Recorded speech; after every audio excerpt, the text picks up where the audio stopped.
Dorian Cole was 44 years old and worked as a facilities contractor in Charleston, South Carolina. Most people believed his elegant wife Vanessa had always been the real brain behind their wealth, while Dorian was just a quiet man lucky enough to marry well. His faded Ford pickup-worn work boots and dented coffee thermos only reinforced the illusion. What nobody knew was that Dorian had spent 20 years preparing for disasters before they ever arrived. Then the teller at Atlantic Harbor Bank slid a stack of transfer records across the desk, and his fingertips went cold as he saw that every dollar of his $20 million account had vanished.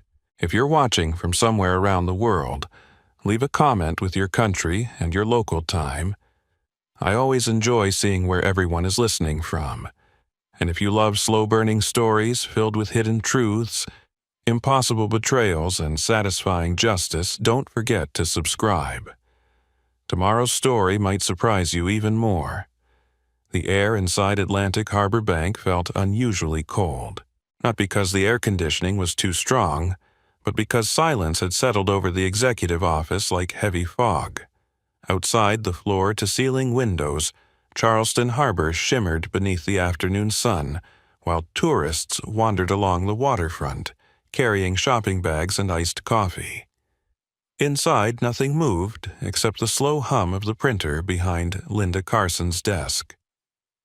Dorian Cole sat quietly in the leather chair without crossing his arms or tapping his fingers. His expression never changed. Linda Carson, senior branch manager for nearly 20 years, had dealt with angry clients before. She had seen millionaires scream at employees over wire delays and businessmen threaten lawsuits over misplaced paperwork. Dorian did none of those things. That somehow made him more unsettling. She placed another stack of papers onto the polished oak desk. "I've printed every transfer from the last 90 days. Dorian nodded once. "Thank you." His voice barely rose above a whisper. He began turning the pages one by one. Every movement was slow, measured, methodical. $20 million. The number appeared again and again in different pieces. 3 million, 5 million, 2.8 million, 4.2 million. Each transaction had traveled through different financial institutions before disappearing into limited liability companies with ordinary names. Seaside Investment Group, Magnolia Asset Holdings, Blue Pine Consulting. Companies that sounded respectable but meant nothing to him. Dorian kept reading. Linda watched him carefully. Most clients skipped over details, looking only for totals. Dorian studied routing numbers, transfer timestamps, authorization codes, even the spacing between signatures.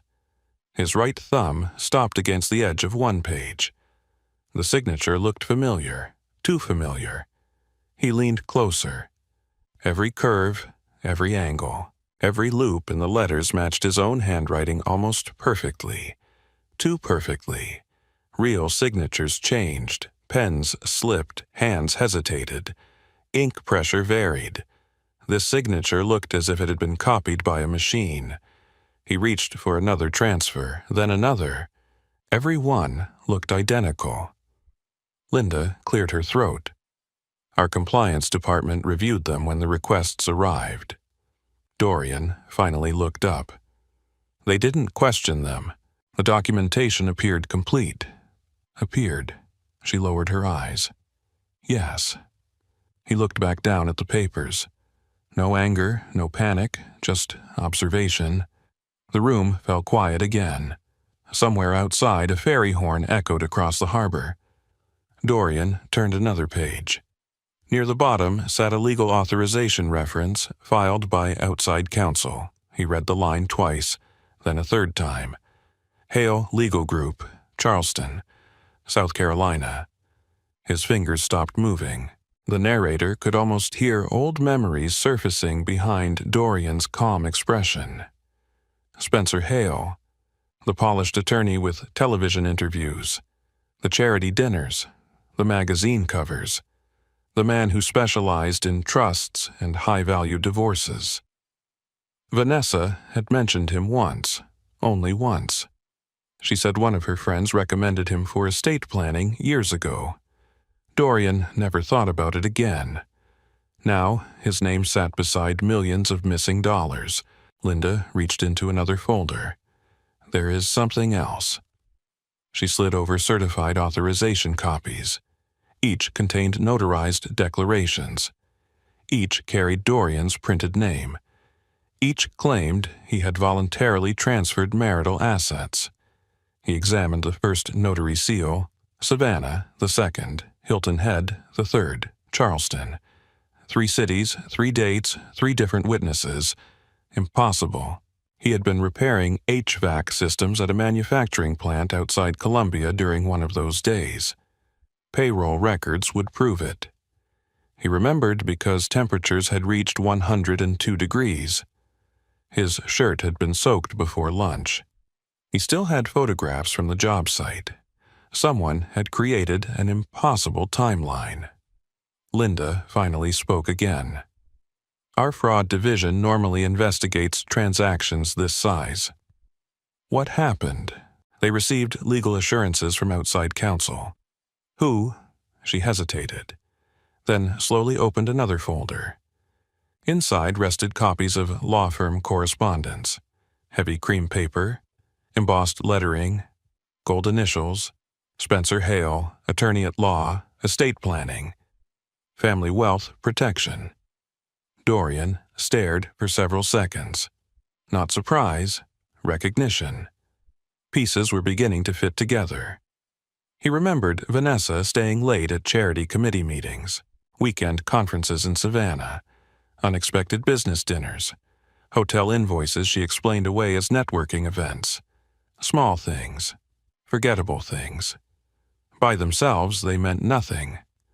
Together, they formed a line. Linda folded her hands. I shouldn't say this officially. Dorian waited. She leaned forward. When the first transfer request arrived, I called the law office myself. And the attorney assured me everything had already been discussed between husband and wife. Dorian nodded. He sounded confident. Another pause. Linda's voice became quieter. I assumed you knew. Dorian looked back toward the harbor. The sunlight reflected off the water like broken glass. His breathing remained steady. Inside his chest, memories lined themselves into order. Vanessa insisting on digital copies of tax returns. Vanessa volunteering to organize trust paperwork. Vanessa asking where old family documents were stored. At the time, he thought she wanted to help. Now, every question felt rehearsed. Linda finally asked what everyone else would have asked first. What are you going to do? Dorian answered without hesitation. Nothing, she blinked. Nothing? I'll need certified copies of every document. We can prepare those. I'll also need security footage from every in-person authorization. Linda frowned. There wasn't any. No cameras. The requests were submitted electronically through legal representation. He nodded again. No emotion. Just another fact, another piece. He carefully stacked every page into perfect alignment before placing them inside a plain brown envelope. No one watching would have guessed $20 million had disappeared that morning. He stood, buttoned his worn denim jacket, picked up his old thermos from beside the chair, then looked at Linda. Don't notify anyone that I came today. She hesitated. Even your wife. His eyes remained fixed on hers. Especially not my wife. For the first time since entering the office, Linda Carson felt a chill run through her shoulders. Not because Dorian looked dangerous, because he looked prepared. As he walked toward the elevator, the envelope rested quietly beneath his arm. The receptionist smiled politely.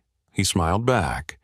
Outside, seagulls circled above the harbor while tourists laughed across the promenade. Life continued exactly as before, but somewhere inside Charleston someone believed Dorian Cole had already lost everything. They had no idea he had just begun paying attention. Dorian Cole reached home just before sunset. The two-story brick house stood on a quiet street west of downtown Charleston, where old oak trees stretched across the sidewalks and Spanish moss drifted gently in the evening breeze. The neighborhood looked exactly as it always had. Children rode bicycles. A Labrador barked somewhere behind a white fence. A lawn sprinkler clicked rhythmically across a freshly cut yard. Nothing outside suggested that anything inside his life had just collapsed. He parked his faded blue Ford pickup beside Vanessa's silver Mercedes SUV and remained seated for several seconds. The brown envelope containing the bank records rested on the passenger seat. He didn't touch it. He simply watched the windows of the house.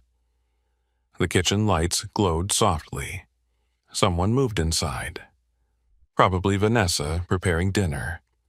Or pretending to. The narrator could sense the strange calm surrounding Dorian's thoughts. Fear never arrived first. Neither did anger.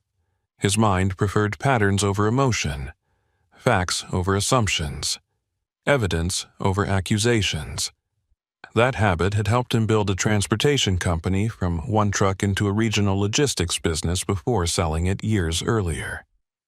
Now, the same habit kept him from making the mistake his enemies were likely expecting. He picked up the envelope and stepped out. The front door opened before he reached it. Vanessa smiled. "There you are."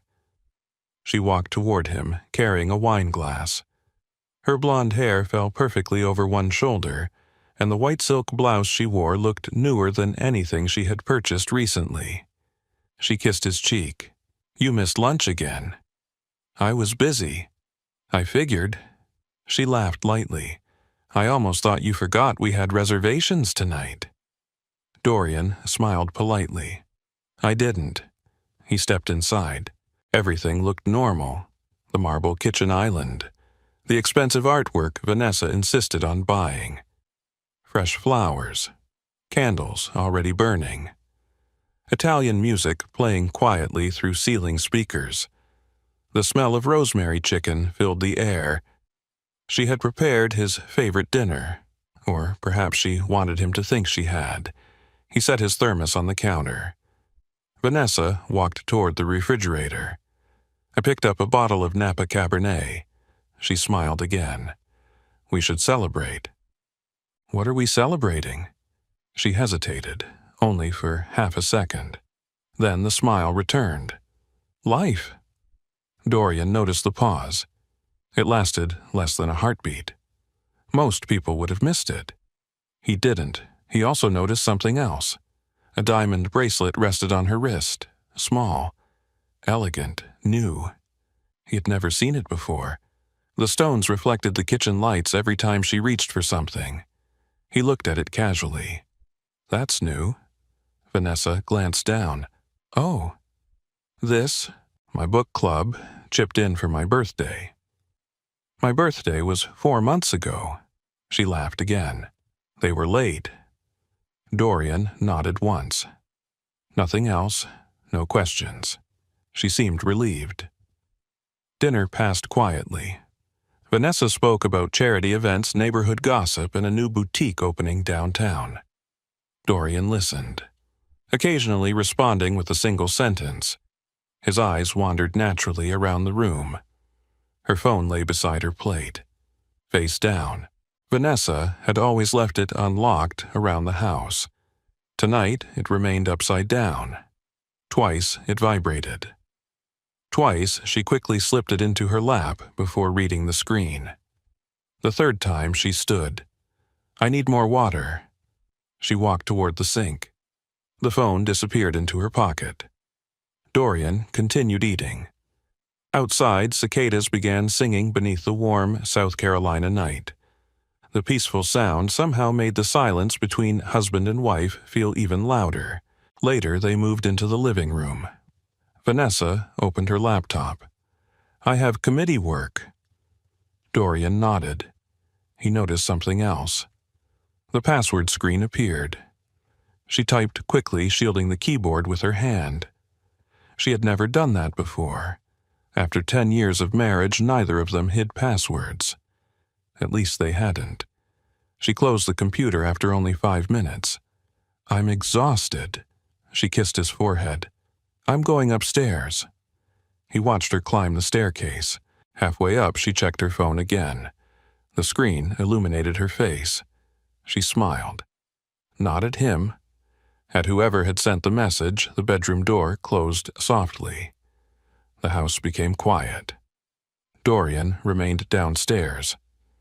The old grandfather clock in the hallway struck 10, then 11. He waited another 20 minutes. Finally, he stood. Without making noise, he walked into the study at the back of the house. Few visitors ever entered this room. Shelves lined the walls.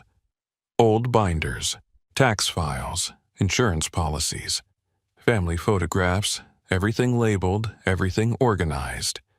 Inside the closet sat a heavy steel safe hidden behind boxes of Christmas decorations. Dorian entered the combination. The lock clicked open. He slowly pulled the thick door toward himself. Inside were folders arranged alphabetically. Investment records, property deeds, business contracts. He reached automatically toward the top shelf. His fingers stopped. There was empty space, not much, only enough to fit one small container. Dust outlined the shape of something that had once been there. A rectangular box. Blue. Metal. His grandfather Arthur's cash box. Dorian stared without moving. He remembered it instantly. Arthur had carried that little blue box everywhere after leaving the Navy.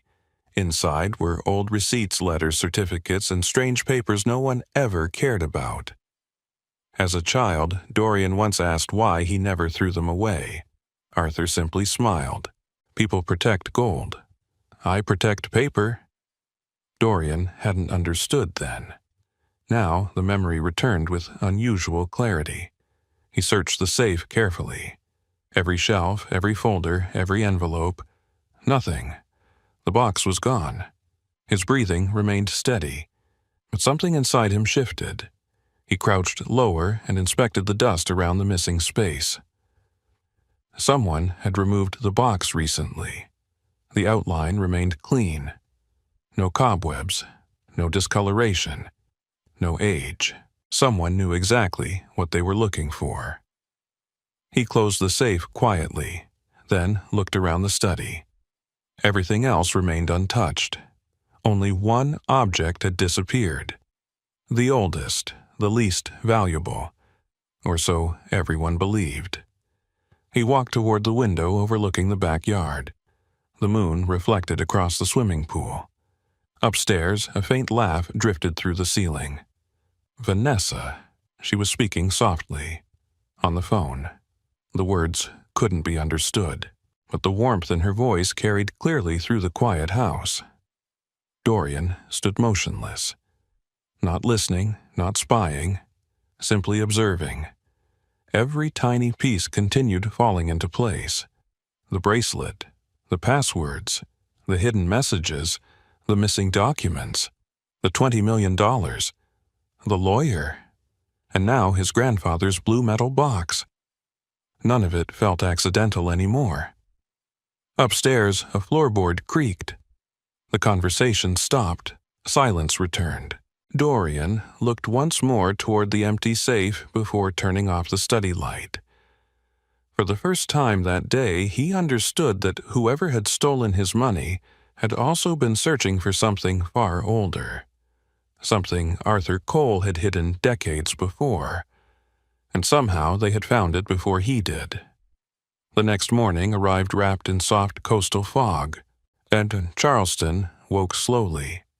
Delivery trucks rolled across cobblestone streets near the historic district. Coffee shops filled with commuters and church bells echoed over the harbor. To everyone else, it was another ordinary Thursday. For Dorian Cole, it was the first day he stopped trusting coincidence. He left the house before sunrise. Vanessa was still asleep, or at least she pretended to be. Her phone had remained beneath her pillow when he quietly walked past the bedroom door. He noticed details now that he had ignored for years.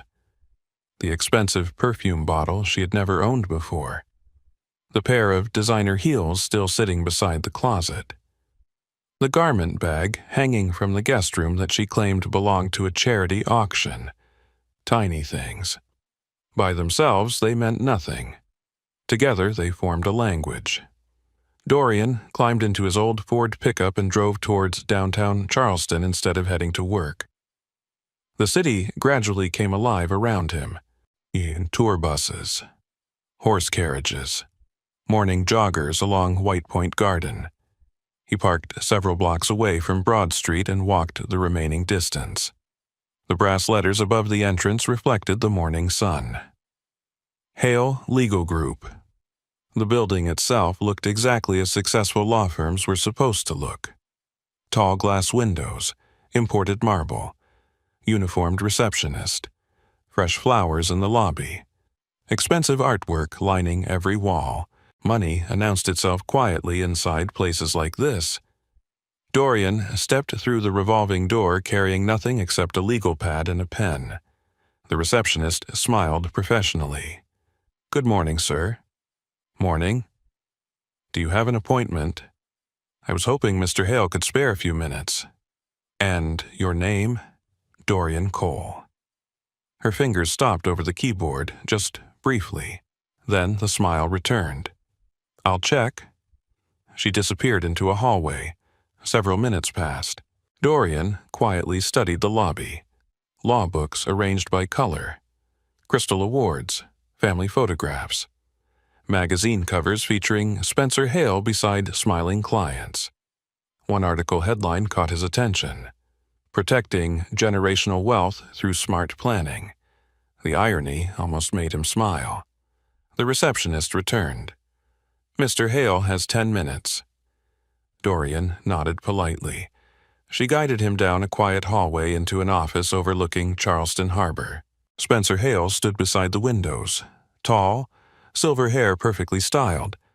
Dark blue tailored suit, everything about him projected confidence. He turned with practiced warmth. "Dorian." They shook hands. Spencer's grip was firm, almost rehearsed. "It's been years." "It has." "Please." He motioned toward a leather chair. "What can I do for you?" Dorian sat comfortably. "I've been thinking about estate planning." Spencer smiled. "A wise decision." He returned behind his desk. Yellow legal pads already waited beside his laptop. "What prompted the interest?" "My grandfather." "I see." He believed preparation mattered. Spencer nodded. "I agree completely." His answers came too quickly, too smoothly. Years of courtroom practice had polished every sentence. Dorian watched him carefully. The narrator observed something strange. Dorian was not searching for lies. He was searching for habits. The way Spencer adjusted his watch before answering. The way he folded his hands whenever uncomfortable. The way his eyes drifted left when recalling details. Tiny patterns. Tiny weaknesses. Conversation drifted toward trusts and family assets. Spencer spoke confidently. "You'd be surprised how often spouses fight over inheritance." "I'm sure." "The legal system favors preparation." Dorian nodded. "It should." Spencer leaned back. "You've accumulated significant wealth over the years." "Enough. I've worked with many clients in your situation." He smiled. "Sometimes one spouse needs protection from the other."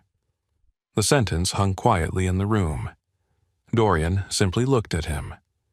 Spencer continued. "Financial abuse happens more than people realize." "Does it?" "Quite often." He reached for a folder. "If assets aren't structured properly, things become messy." Dorian glanced around the office. Bookshelves filled one wall. Framed photographs covered another. Charity galas, fundraisers, political dinners, corporate events. One photograph rested slightly apart from the others. the annual Charleston Children's Hospital Gala. Hundreds of guests filled the ballroom.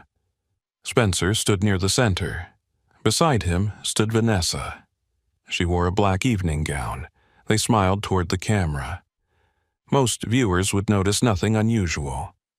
Dorian noticed the distance between them, or rather, the lack of distance. Spencer's hand rested lightly behind her waist, not touching, almost touching, too familiar for acquaintances. Dorian looked away before Spencer noticed. The attorney continued speaking. "I always advise clients to keep complete transparency within marriage." "Good advice." "I assume Vanessa handles most of your financial organization?" "Sometimes. She's remarkably organized." Spencer answered naturally. Too naturally. He knew more about Vanessa than Dorian expected. The conversation shifted again. Estate taxes, trust structures, property succession. Dorian asked ordinary questions, simple questions, questions any inexperienced client might ask. Spencer answered patiently. His confidence grew with every minute. He believed Dorian understood very little.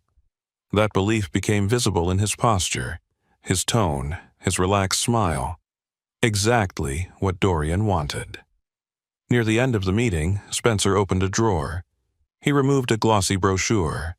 "Our firm specializes in preserving family wealth."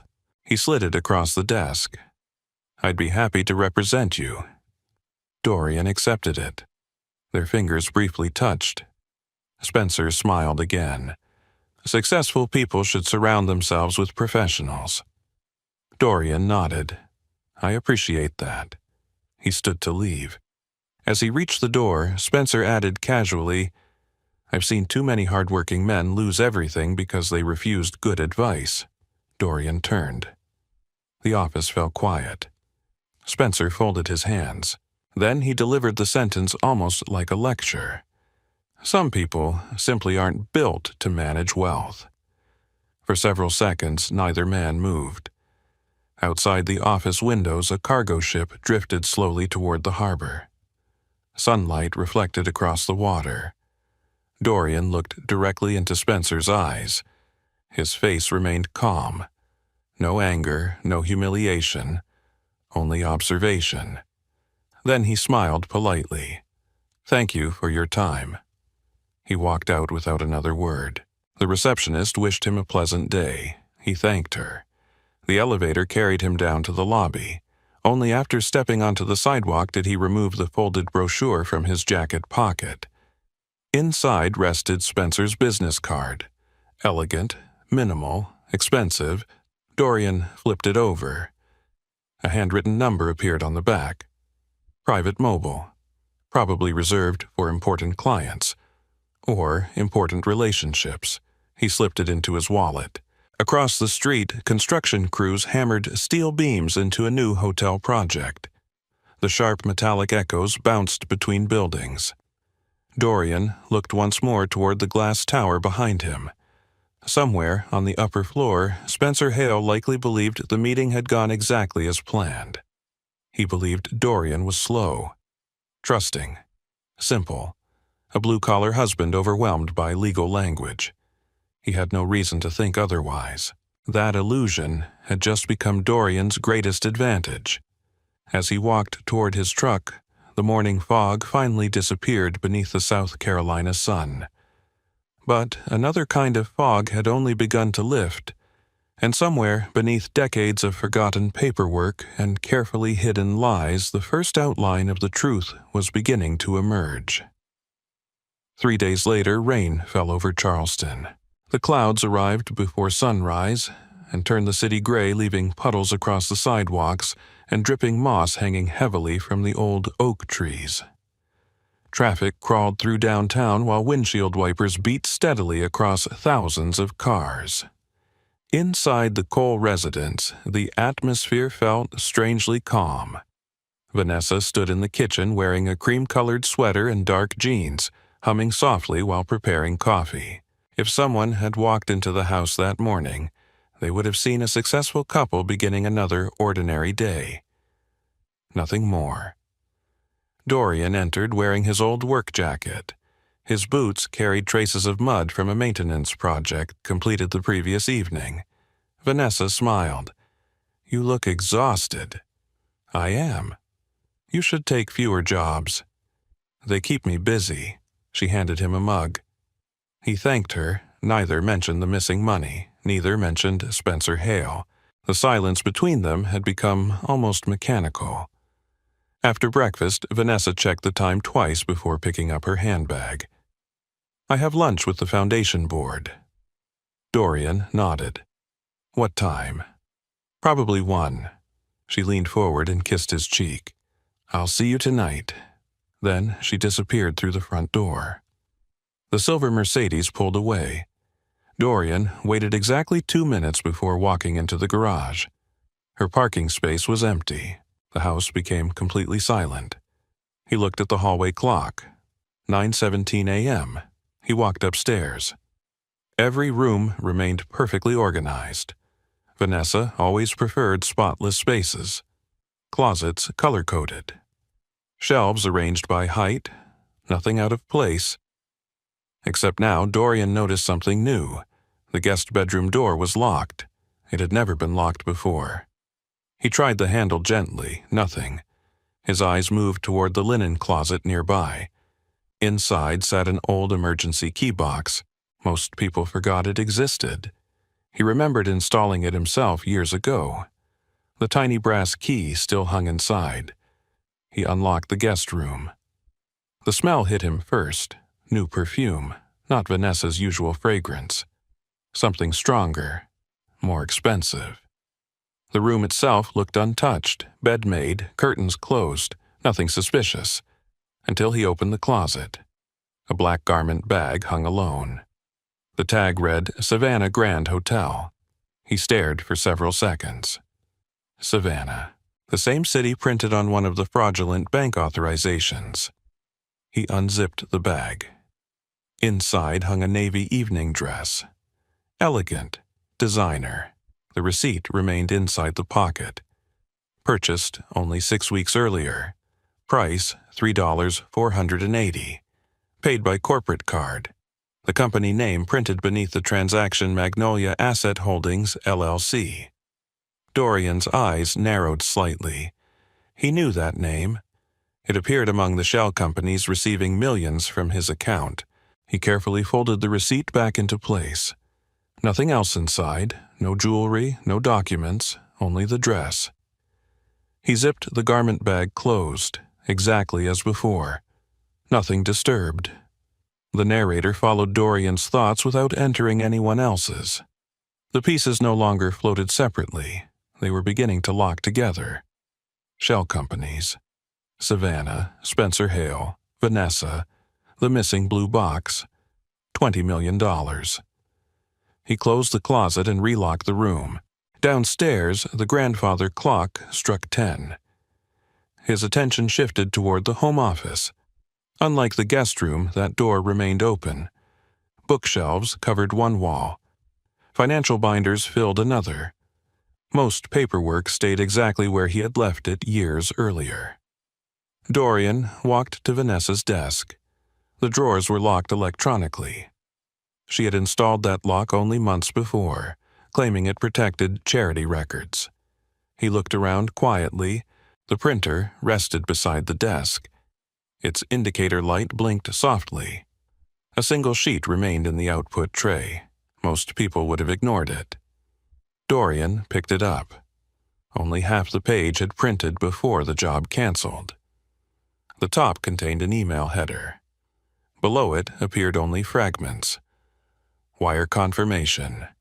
Client authorization. Legacy reserve. The final visible line read delete after review. The remaining text had failed to print. He folded the page carefully. His attention shifted toward the trash bin. Nothing unusual. Mostly envelopes, coffee cups, sticky notes. One small piece of torn paper rested beneath everything else. He unfolded it. Only a partial phone number remained. the last 4 digits. Below that appeared one handwritten word. Spencer. The room became perfectly still. Outside, rain tapped gently against the windows. Dorian placed everything exactly where he had found it.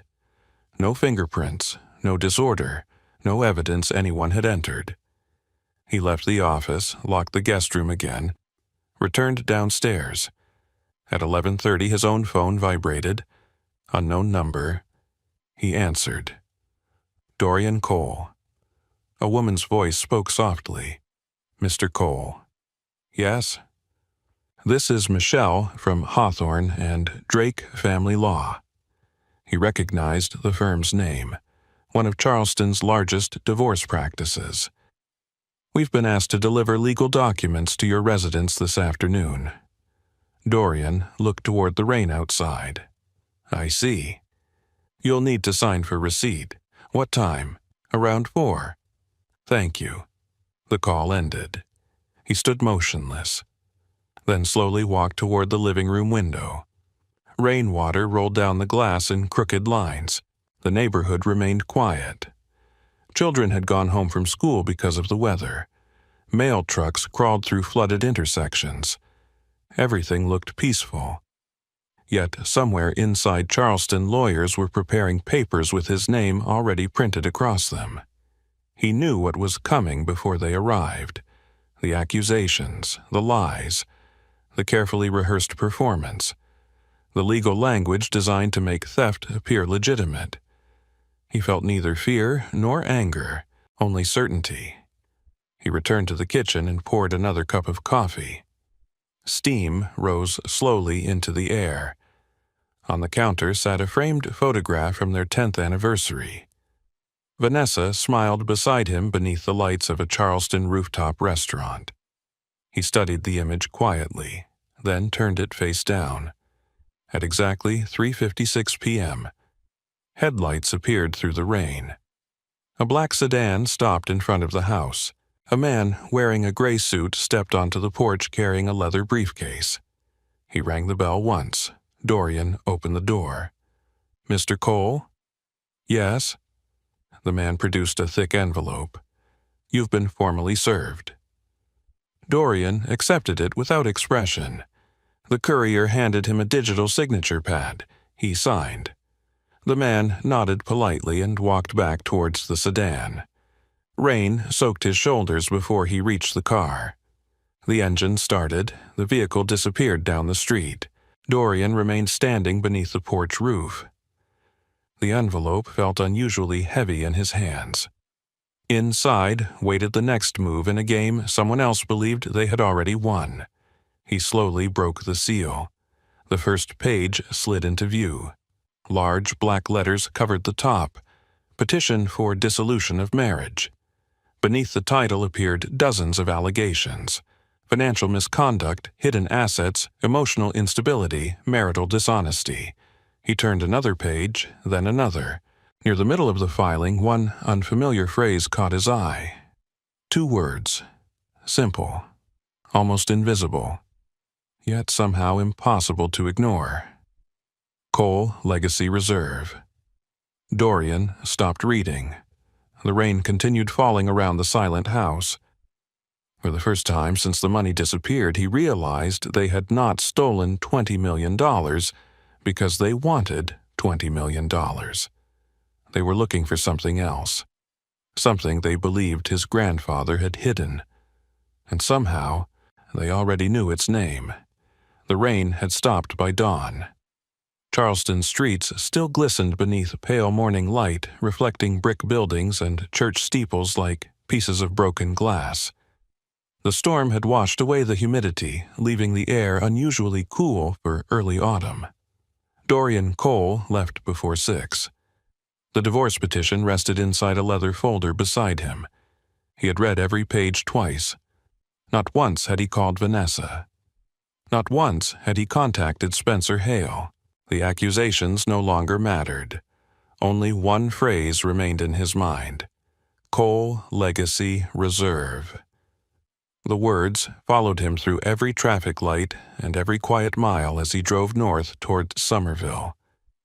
40 minutes later, the suburbs gave way to warehouses, storage yards, and old industrial buildings that had survived decades of economic change.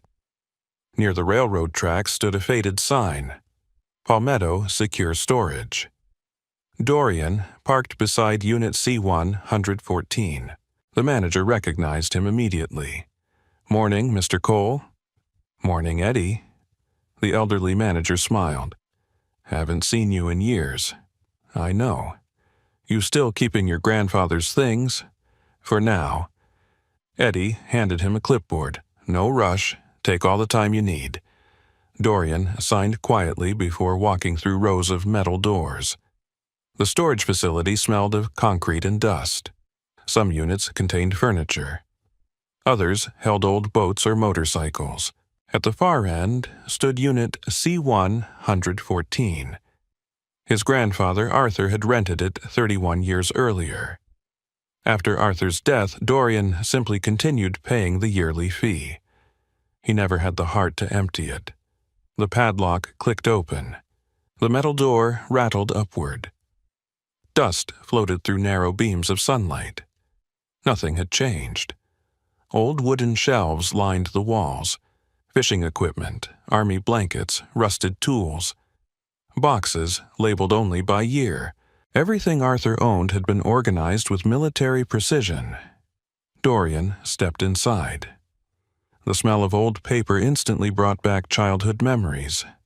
Saturday mornings spent handing wrenches to his grandfather, listening to stories about aircraft engines and long nights aboard Navy destroyers. Arthur rarely spoke about money. When he did, he always used strange expressions. Cash disappears. Paper survives. As a boy, Dorian thought he meant books. Now he wondered if Arthur meant something entirely different. He began opening boxes carefully. Old tax returns, canceled checks, property surveys, repair invoices, everything neatly bundled with a faded string. Hours passed. The morning sunlight shifted across the floor. Outside, trains rolled past every half hour. By noon, the storage unit looked completely different. Boxes covered the floor. Folders surrounded him. Still, nothing explained the legacy reserve. He sat quietly for several minutes. His eyes drifted toward Arthur's old steel toolbox. Blue paint chipped around the edges. The same toolbox Arthur carried everywhere during retirement. Inside remained ordinary items: socket wrenches, tape measures, nails, screwdrivers. Nothing valuable. Dorian almost closed it. Then something caught his attention. The bottom seemed unusually thick. He pressed gently. The metal shifted. A false panel. Arthur had built a hidden compartment. Dorian removed it carefully. Inside rested 3 items: a faded envelope, a folded map, and a yellow deposit slip. His pulse remained steady, but his fingers slowed. He unfolded the slip. The date read October 18, 1990. Institution, Palmetto Federal Savings Bank. Account type, private trust deposit. Account holder, Arthur Benjamin Cole. Below that appeared one handwritten note: "Never close, never combine." Dorian stared quietly. Palmetto Federal, the bank no longer existed. It had merged decades ago. Yet Arthur specifically instructed that the account remain untouched. He opened the envelope. Inside lay handwritten letters, most addressed to no one. Some contained investment notes. Others described land purchases, railroad easements, energy rights, mineral surveys. Arthur had apparently spent years buying forgotten pieces of rural property across South Carolina and Georgia. Many purchases cost only hundreds of dollars. At the time, they seemed worthless. Today, Dorian had no idea. Beneath the letters rested another folded sheet. Only one sentence had been written across it: "The patient man arrives after everyone else leaves." Arthur's handwriting remained unmistakable. Dorian smiled slightly. His grandfather never wasted words. The folded map proved even stranger. Dozens of tiny counties had been circled in red pencil.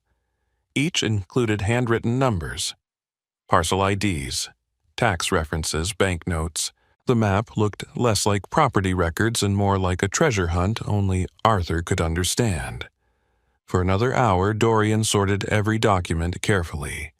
Then he noticed one repair manual lying beneath the toolbox. An old General Motors service manual from 1978. The cover looked ordinary, but the pages bulged slightly. Something had been taped inside. He opened the center carefully. A small brass key dropped onto the concrete floor. It landed with a sharp metallic click. Tiny, heavy, old. A faded paper tag remained attached by string. 3 words had been written in blue ink. Box 214B. Nothing else. No bank name, no address, no explanation. Dorian turned the key over in his hand. The brass had darkened with age, years of waiting, years of silence. Arthur had hidden it where almost no one would think to look. The narrator lingered inside Dorian's quiet observations. He remembered Vanessa asking unusual questions months earlier. Do you still rent that storage unit? Why keep old junk? Didn't your grandfather leave anything valuable?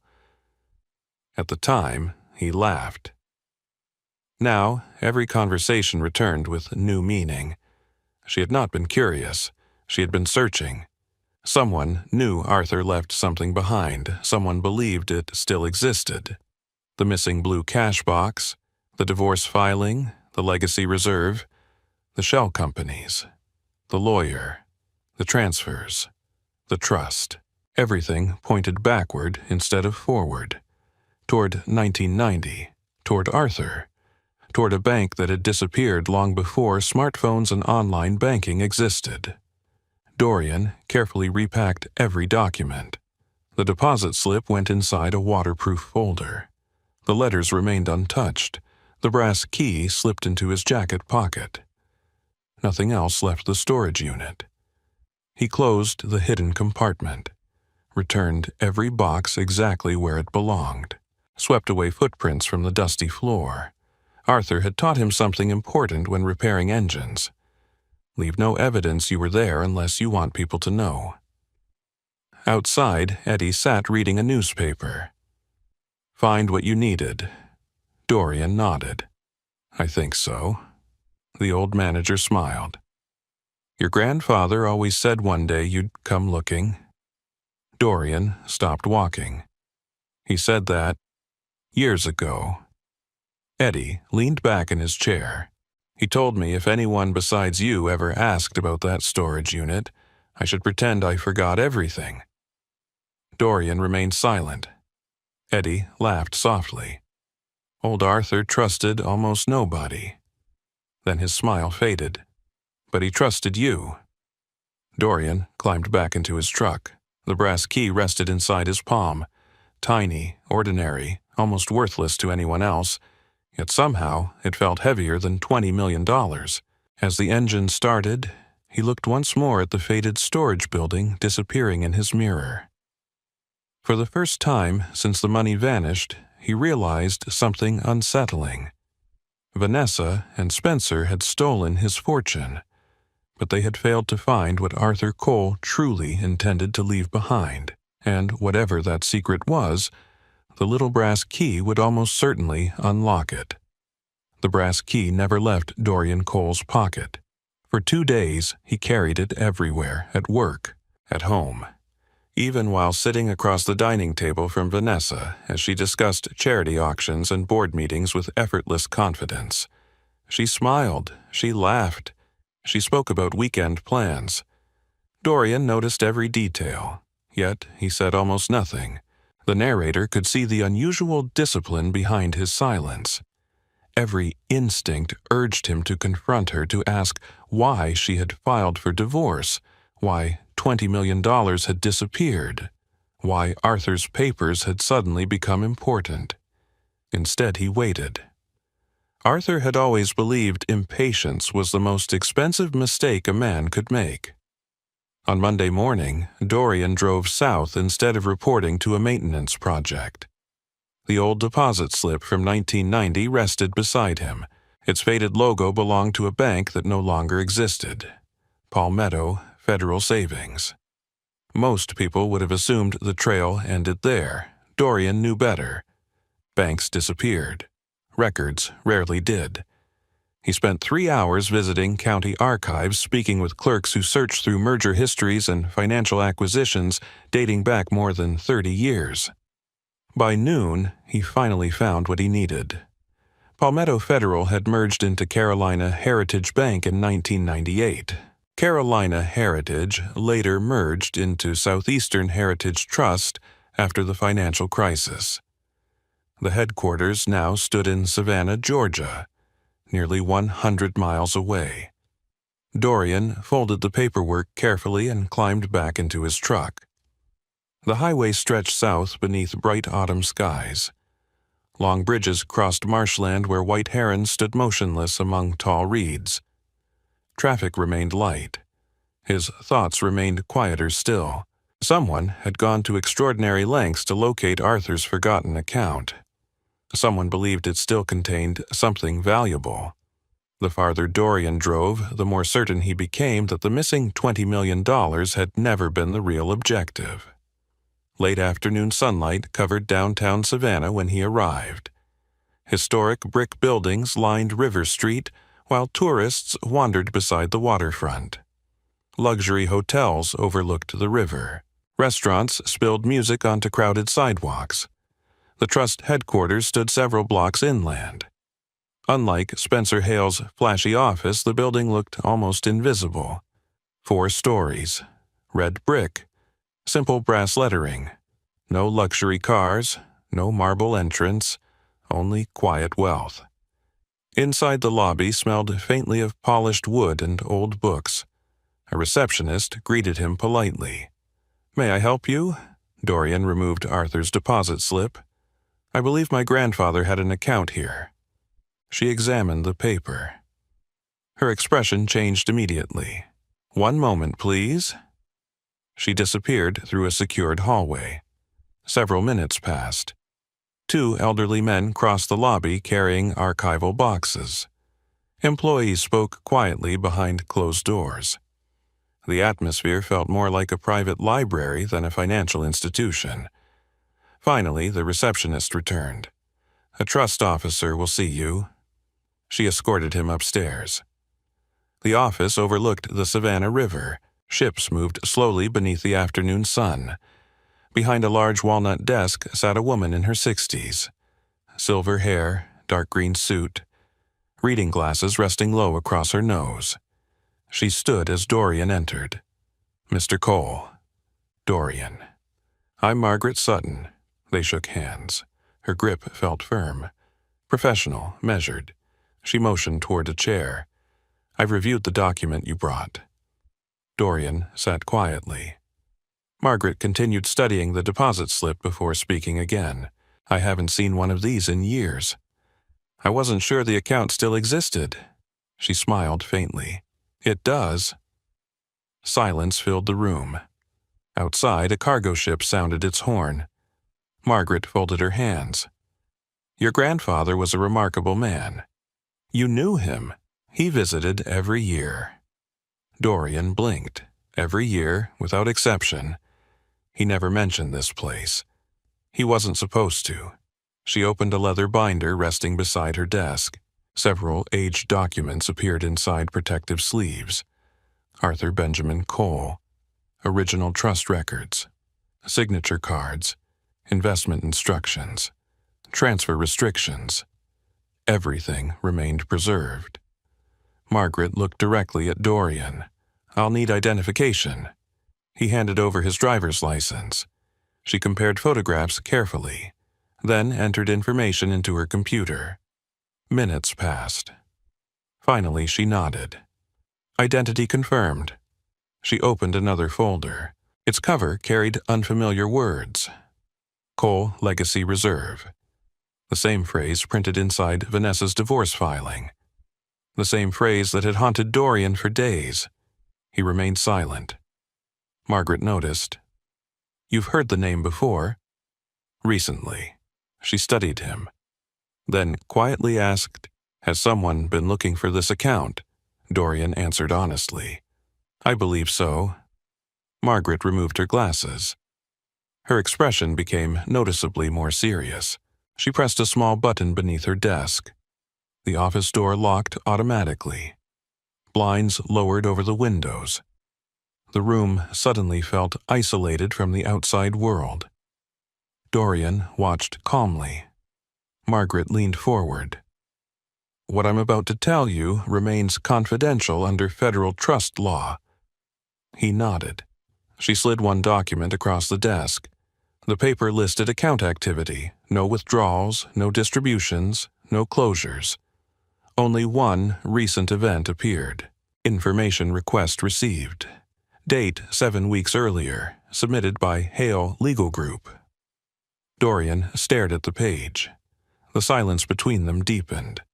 Margaret continued. They requested authority to review marital trust interests.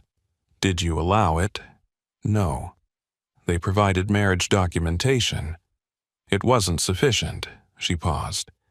Your wife personally signed several accompanying declarations. Dorian's eyes remained fixed on the paper. Margaret continued carefully. We rejected the request. Why? Because Vanessa Cole possesses no legal authority over this trust. Another pause. Then she added something even stranger. In fact, she opened one final folder. Inside rested Arthur's original handwritten instructions from 1990. Typed beneath his signature appeared a single legal provision. Access restricted exclusively to verified blood descendants of Arthur Benjamin Cole. No spouses, no attorneys, no proxies, no marital claims, no exceptions. Margaret looked towards Dorian. Mr. Cole. The account your grandfather established was designed specifically to prevent exactly this situation. The room fell silent once again. Outside, evening sunlight reflected across the Savannah River. Dorian slowly reached into his jacket pocket and touched the small brass key. For the first time since everything began, he understood why Arthur had hidden it so carefully, and why someone else had spent millions trying to find it first. The office remained locked. Even after Margaret Sutton finished speaking, neither of them moved. Outside the window, twilight settled over Savannah Harbor.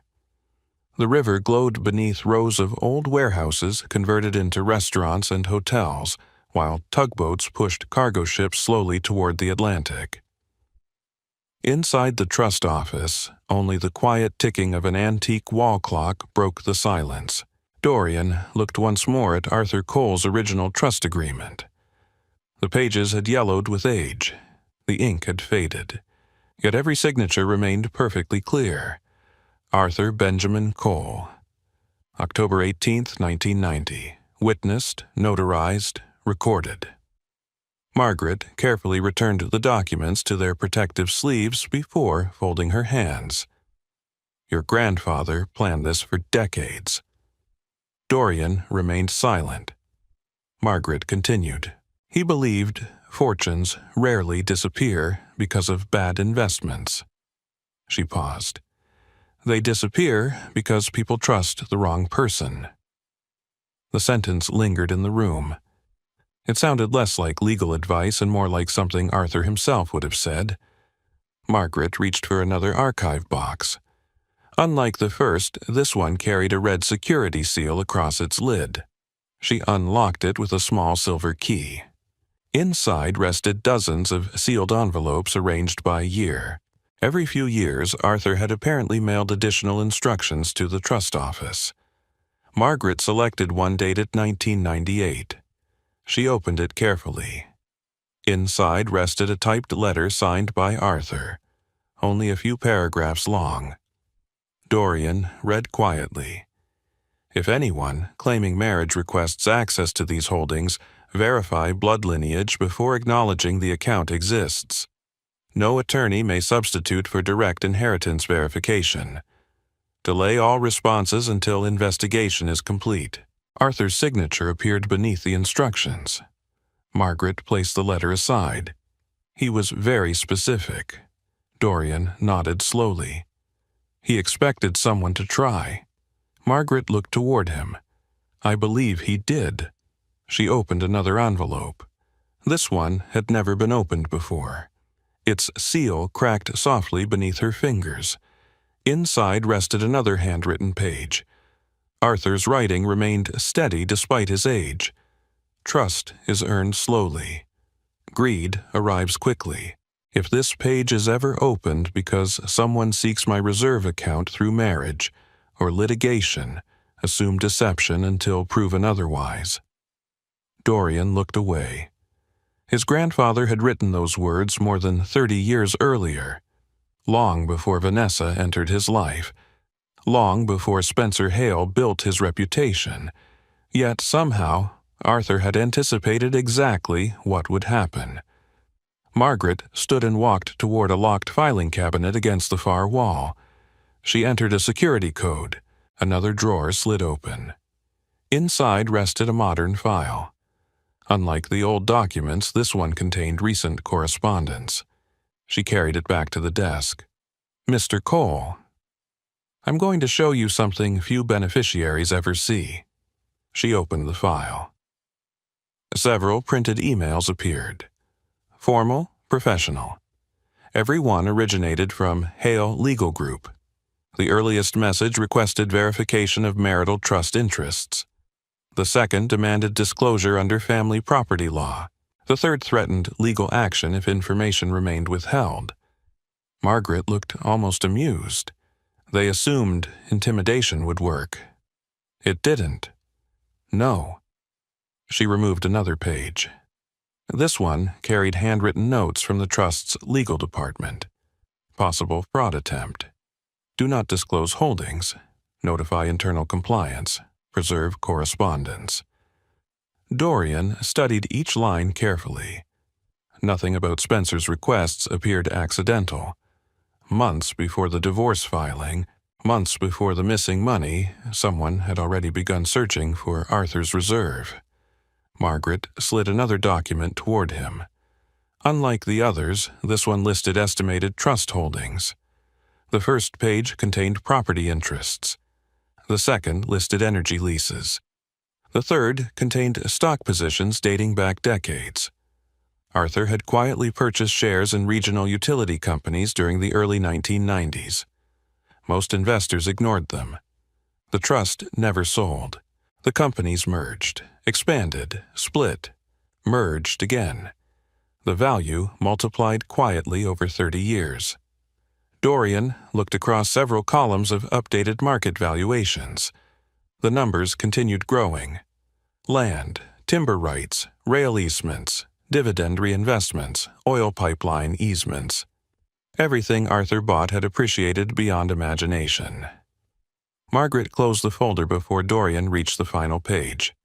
I'm not authorized to discuss exact totals yet. I understand. But I can tell you this. She leaned slightly forward. The $20 million removed from your personal accounts, she stopped briefly, is only a fraction of what your grandfather protected. The room felt suddenly smaller. Outside, evening lights reflected across the river. Tourists laughed somewhere below. Music drifted upward from a rooftop restaurant. Inside, Dorian remained perfectly still. The narrator stayed close to his quiet observations. His breathing never changed. His heartbeat never hurried. But memories returned one after another. Vanessa asking strange questions about Arthur. Vanessa volunteering to organize old family records. Vanessa insisting they digitize inheritance documents. Vanessa encouraging him to throw away worthless junk. None of those conversations had been random. She had been searching. Searching for this. Margaret interrupted his thoughts. There is something else. She produced a thin folder marked Compliance Review. The report summarized recent events. Trust inquiry. Verification failure. Attorney correspondence. identity inconsistencies, potential forged declarations. Then came one sentence highlighted in yellow. Internal fraud monitoring initiated, Margaret explained quietly. Whenever someone attempts unauthorized access, our system automatically begins documenting every communication. Even unsuccessful requests, especially unsuccessful requests. She looked directly at Dorian. If fraud later occurs elsewhere, these records become evidence. Dorian understood immediately. Spencer and Vanessa believed the trust rejected them. They probably walked away. What they never realized was that every request, every signature, every statement had already been preserved. Margaret closed the folder. The investigation remains confidential. For now. She stood and walked toward the office window. The people who built old family trusts understood something modern investors often forget. She watched the river below. Money attracts greed, but patience attracts truth. Dorian slipped the brass key back into his pocket. Its edges pressed lightly against his hand. Arthur had hidden it, protected it, waited decades for the right person to find it. Perhaps the old mechanic had known that fortunes alone could never protect a family. Only preparation could. Margaret returned to her desk. There is one final item. She handed him a small envelope. No markings appeared outside. Inside rested a single business card.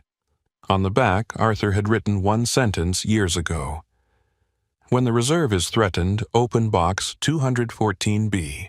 Nothing else. No address, no explanation. Only those 5 words. Dorian stared quietly at the card. The brass key suddenly felt much heavier. Somewhere, there was another box. Another secret. Another piece Arthur never intended anyone else to find. And judging by everything that had happened so far, Vanessa and Spencer still had no idea it even existed. Dorian Cole returned to Charleston just after midnight. The interstate stretched quietly beneath a moonless sky, and the headlights of his old Ford pickup carved a narrow path through the darkness. Most drivers hurried home after long days of work. Dorian drove well below the speed limit. The brass key rested inside the center console. Arthur's handwritten card remained folded inside his wallet. Neither object looked important, yet together they had begun to unravel a plan that had been hidden for more than 3 decades. When he reached home, Vanessa's Mercedes was already parked in the driveway. The upstairs bedroom light remained on. Dorian entered through the garage without making noise. The house smelled faintly of lavender candles. Everything appeared peaceful. Vanessa was asleep, or pretending to be. He did not check. Instead, he carried his leather folder into the study and locked the door behind him. The room had become his command center. Stacks of bank statements covered the desk. Property records from Arthur's storage unit remained organized into neat piles. The divorce petition sat unopened beside the lamp. Dorian spread every document across the large oak surface: routing numbers, wire transfers, trust correspondence, corporate registrations. For the first time since the money disappeared, he could finally see the outline of something larger. The $20 million had not vanished randomly. Someone had moved it with extraordinary planning. Someone with legal knowledge, someone familiar with financial structures. Someone who understood how to hide ownership behind layers of shell companies. The narrator lingered near Dorian's quiet concentration. He did not chase revenge. He chased sequence. Every fraud left footprints. The challenge was seeing them before they disappeared. He reached for his laptop. Within minutes, business registration databases filled the screen. Seaside Investment Group, Magnolia Asset Holdings, Blue Pine Consulting. The same companies listed inside Atlantic Harbor Bank records. Ownership information appeared limited. Registered agents, mailing addresses, corporate service providers. Nothing unusual at first. Then he noticed something.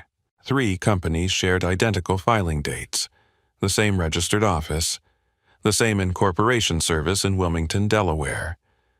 Coincidence seemed unlikely. He printed every page. The printer hummed softly into the early morning hours. By sunrise, dozens of new folders surrounded him. Coffee had gone cold beside the keyboard. Still, he continued. Around 8 o'clock, his phone rang. The caller ID displayed an unfamiliar Columbia number. Dorian answered. "Hello?" A calm, female voice replied. "Mr. Cole." "Yes. My name is Olivia Bennett. I understand you're looking for someone experienced in forensic accounting." Dorian paused. "Margaret Sutton. She must have made the recommendation after he left Savannah." "I am," Olivia continued. "I worked financial fraud cases for the Treasury Department before entering private practice." "I've read about you." Margaret called. "Can we meet?" "I'll drive to Charleston." "No." Dorian looked toward the window. "I'll come to Columbia." The line grew quiet. Finally, Olivia agreed.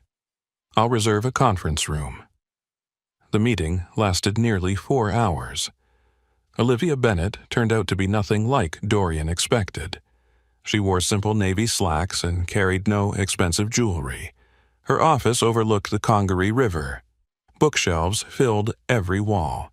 Most titles focused on accounting law, forensic audits, and corporate investigations. No decorations, no photographs, only work. She listened without interruption while Dorian explained everything. The missing funds, the forged signatures, Spencer Hale, Arthur's Trust, the Legacy Reserve. When he finished, Olivia remained silent for several moments. Then she reached for a yellow legal pad. "Let's forget emotions." Dorian nodded. "I already have." She smiled faintly. "Good."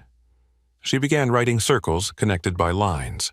Personal accounts, corporate accounts, LLCs, trust inquiries, property purchases.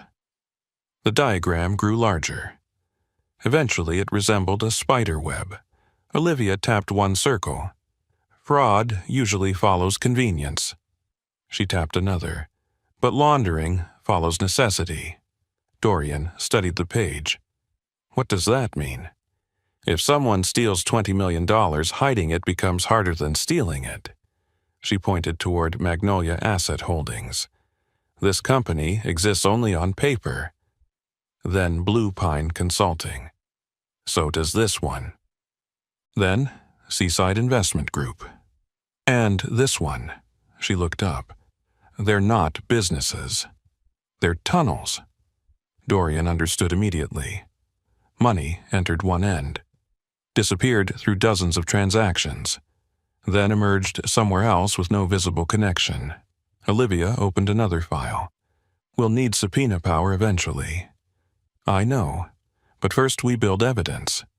She listed what they needed: corporate filings, tax records, travel expenses, hotel invoices, phone records, property ownership. Every transaction, every receipt, every transfer, no assumptions, only proof. Before leaving, Olivia handed him a thick binder. Inside rested blank evidence logs. Every document received would be numbered, every conversation dated, every observation recorded. She looked directly at him. The people who win financial fraud cases aren't the loudest. They're the most organized. Dorian almost laughed. Arthur would have approved. 3 days later, another meeting took place. This time in Charleston. Olivia introduced Dorian to Daniel Harper, former federal prosecutor. Now one of South Carolina's most respected civil litigators. Daniel's office overlooked Marion Square. Unlike Spencer Hale's polished luxury, the room felt functional. Case files covered every surface. Legal books remained open across his desk. Daniel listened quietly while reviewing the growing evidence. When he reached the trust correspondence from Savannah, he stopped reading. He looked at Dorian. Did anyone besides Margaret Sutton see these? No. Good. He placed the papers inside a separate folder.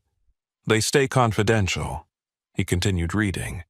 The forged signatures, the shell companies, the trust inquiry, Arthur's instructions, Vanessa's divorce filing. Every page deepened the silence. Finally, Daniel leaned back. They think they've already won. Dorian nodded. I believe so. Daniel smiled. They made one mistake. What mistake? They moved too fast. He tapped the stack of transfer records. Fraud leaves fingerprints. He tapped the trust correspondence. Greed leaves patterns. Then he closed the folder. And both are now sitting on my desk. Outside, Charleston traffic moved through the afternoon sunshine. Tourists filled Market Street. Street musicians played jazz near the old harbor. Life continued normally. Inside Daniel Harper's office, however, something had quietly changed. For the first time since $20 million disappeared from Dorian Cole's accounts, the evidence no longer pointed only toward betrayal. It pointed toward conspiracy. And somewhere behind Shell Company's forged documents and carefully rehearsed lies, someone had made one financial transaction they could never erase. Olivia Bennett intended to find it. Charleston's annual Children's Medical Foundation Gala had always been one of the city's most anticipated social events. Every October, politicians, attorneys, physicians, business owners, and philanthropists gathered beneath the crystal chandeliers of the Grand Harbor Ballroom overlooking the Cooper River. Cameras flashed. Reporters wandered between tables. Local magazines published photographs for weeks afterward. Vanessa Cole never missed it. For years, she had chaired one of the fundraising committees, appearing regularly beside influential donors and civic leaders. This year would be no different. Except this year Dorian intended to attend. He never mentioned his plans. The invitation had arrived weeks earlier, addressed to both of them. Normally he would have declined. Crowded ballrooms and public speeches had never interested him. Tonight was different. By 6 o'clock, the ballroom shimmered beneath thousands of lights. Large floral arrangements lined the entrance. Live violin music drifted through the reception hall, while servers carried silver trays filled with champagne. The city's wealthiest families exchanged greetings beneath enormous glass windows overlooking the harbor. Dorian arrived alone. His suit was simple, dark gray, well-tailored, but years old. The same black leather shoes he had worn to countless business meetings before selling his logistics company remained carefully polished. Nothing about him attracted attention. Most guests barely recognized him. Those who did offered polite nods before returning to more interesting conversations. The narrator lingered near Dorian's observations. He preferred invisibility. Invisible people noticed everything. Across the ballroom, Vanessa entered nearly 20 minutes later. Conversations slowed. She wore a midnight blue evening gown that caught the light with every step. Diamond earrings reflected the chandeliers above. Photographers immediately surrounded her. She smiled naturally, comfortably, as though nothing in her life had changed. Several minutes passed before another familiar figure appeared. Spencer Hale. His tuxedo fit perfectly. He greeted donors with practiced confidence, shaking hands and exchanging polished compliments. When he noticed Vanessa, they embraced briefly, not improperly, not obviously, but comfortably enough that years of familiarity became impossible to hide. Dorian watched quietly from across the room. He neither approached nor reacted. He simply observed. A server passed carrying champagne. Dorian accepted sparkling water instead. He remained near the windows overlooking the river. The evening program began. Hospital executives thanked donors. Children recovering from surgery shared emotional stories. Applause echoed repeatedly throughout the ballroom. Vanessa received recognition for fundraising leadership. She accepted flowers. Spencer applauded enthusiastically from the front table. Everything looked perfect. Until intermission. Guests spread throughout the ballroom again. Conversations resumed. Music returned. Dorian stepped toward the dessert table. Vanessa noticed him immediately. For just a moment, surprise crossed her face. Then the expression disappeared beneath another polished smile. She approached, carrying a wine glass. "Dorian, you came. I received an invitation." Her smile tightened slightly. "I didn't expect you." "I know." Several nearby guests glanced toward them. Most new divorce rumors had begun circulating among Charleston's social circles. Vanessa lowered her voice. "This really isn't the place." "For what?" "For awkward conversations." "I'm not here for that." She studied him carefully. He appeared calm, almost relaxed. The confidence unsettled her more than anger would have. Several board members approached. One elderly donor greeted Vanessa warmly before turning towards Dorian. "It's good to see you." Dorian smiled politely. "You too." The man looked between husband and wife. "I hope everything is going well." Vanessa answered first. "We're managing." The conversation drifted elsewhere, but whispers had already begun. Across the ballroom, Spencer Hale noticed the exchange. He excused himself from another group and walked toward them. His smile remained flawless. "Dorian." "Spencer." They shook hands. The attorney's expression revealed nothing. Years inside courtrooms had taught him emotional discipline. Still, Dorian noticed something. Spencer's grip tightened slightly longer than necessary, almost territorial. Vanessa stood silently between them. Several reporters wandered nearby taking photographs. Everything remained polite, civilized, professional, exactly as appearances demanded. Spencer gestured toward the ballroom. "Quite a turnout." "It is. The foundation does wonderful work." "It does." Silence followed. The river shimmered outside. Music continued softly in the background. Finally, Spencer spoke again. "I understand you've retained legal counsel." "I have. I hope things remain amicable." "So do I." Another pause. Nearby conversations slowly quieted as people sensed tension without understanding why. Spencer leaned slightly closer. His voice became almost private. "Divorces often become expensive." Dorian nodded. I've heard that. Sometimes settlements surprise people. I imagine they do." Spencer smiled. "I'd encourage flexibility." Dorian looked directly at him. His expression never changed. Then he spoke softly enough that only Spencer and Vanessa could hear. "I hope you kept every receipt." For the first time all evening, Spencer Hale's smile disappeared. Only briefly.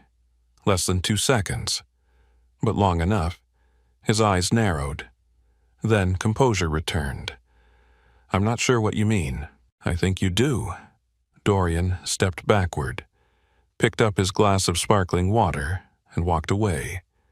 No accusations, no threats, no scene, nothing dramatic. The ballroom quickly returned to normal conversation, yet Vanessa remained motionless. She watched Dorian cross toward the opposite side of the room. Something about him had changed. The quiet husband everyone underestimated no longer looked uncertain. He looked patient. Across the ballroom, Olivia Bennett entered quietly through a side entrance. She carried no purse, only a small leather portfolio. Daniel Harper followed moments later. Neither approached Dorian. Neither acknowledged him publicly. They simply mingled among guests while observing. Professional, invisible, prepared. Later that evening, as donors gathered for the final auction, Olivia quietly passed beside Dorian. Without stopping, she slipped a folded note into his hand. No one noticed. Not Vanessa, not Spencer, not the photographers. Dorian waited until he stood alone near the terrace before unfolding it. Inside appeared only one sentence. "We found the hotel payments, nothing else. No explanation, no signature. Only those 5 words. Dorian folded the note and slipped it into his pocket. Below the terrace, Charleston Harbor reflected thousands of city lights. Boats drifted silently across black water. Behind him, applause erupted as another charity donation broke fundraising records. No one inside the ballroom realized another record had just been broken. For the first time since the conspiracy began, Olivia Bennett had found a direct financial trail connecting Spencer Hale to Magnolia Asset Holdings. And if the money could travel one direction, it could be traced back the other way as well. The Charleston County Courthouse stood beneath a bright blue sky. Its stone columns had witnessed generations of divorces, business disputes, inheritance battles, and criminal trials. Lawyers hurried through the front entrance carrying briefcases while television vans parked along Meeting Street prepared for another ordinary day of legal proceedings. For Dorian Cole, nothing about the morning felt ordinary. He arrived 20 minutes early. The old Ford pickup looked almost invisible beside rows of imported luxury sedans parked outside the courthouse. He stepped out wearing the same charcoal suit from the charity gala. No expensive watch, no designer shoes. Only a leather portfolio tucked beneath his arm. Daniel Harper waited near the security entrance. He greeted Dorian with a quiet nod. "You sleep?" "A little." Daniel smiled. "Good. We'll need patience today." Dorian answered only once. "I have plenty." They passed through security without conversation. Inside, polished marble floors echoed beneath hundreds of footsteps. Families whispered nervously. Attorneys rehearsed arguments. Court officers called names from crowded hallways.